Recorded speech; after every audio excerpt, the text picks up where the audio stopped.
Perilaku yang sesuai dengan hukum. Pengertian, ketaatan dan kepatuhan terhadap hukum yang berlaku merupakan konsep nyata dalam diri seseorang yang diwujudkan dalam perilaku yang sesuai dengan sistem hukum yang berlaku. Kepatuhan hukum mengandung arti bahwa seorang memiliki kesadaran 1. Memahami dan menggunakan peraturan perundang-undangan yang berlaku. 2. Mempertahankan tertib hukum yang ada. 3. Menegakkan kepastian hukum.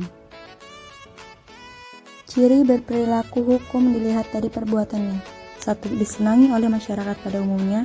2. Tidak merugikan diri sendiri dan orang lain. 3. Tidak menyinggung perasaan orang lain. 4. Menciptakan keselarasan. 5. Mencerminkan sikap sadar hukum. 6. Mencerminkan kepatuhan terhadap hukum.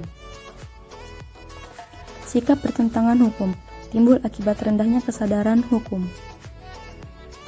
Faktor penyebab ketidakpatuhan hukum. 1. Pelanggaran hukum dianggap sebagai kebiasaan bahkan kebutuhan. 2. Hukum yang berlaku sudah tidak sesuai dengan tuntutan kehidupan. Sanksi dari norma-norma yang berlaku di masyarakat.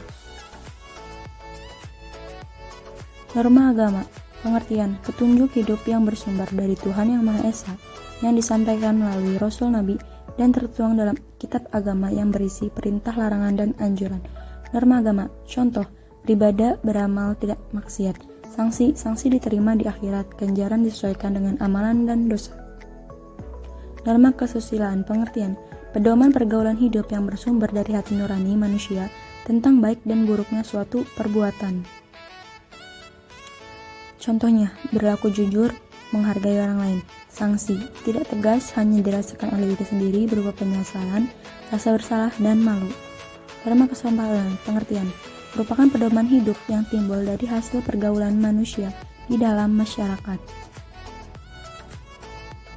Contoh, menghormati orang lain ketika berbicara.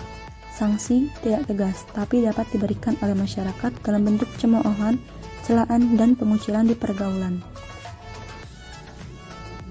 Norma hukum. Pengertian, merupakan pedoman hidup yang dibuat oleh badan yang berwenang mengatur manusia dalam kehidupan berbangsa dan bernegara, berisi perintah dan larangan. Contoh, harus tertib, sesuai prosedur, dan larangan perbuatan. Sanksi, tegas dan nyata, bersifat memaksa dan mengikat bagi tiap orang tanpa terkecuali.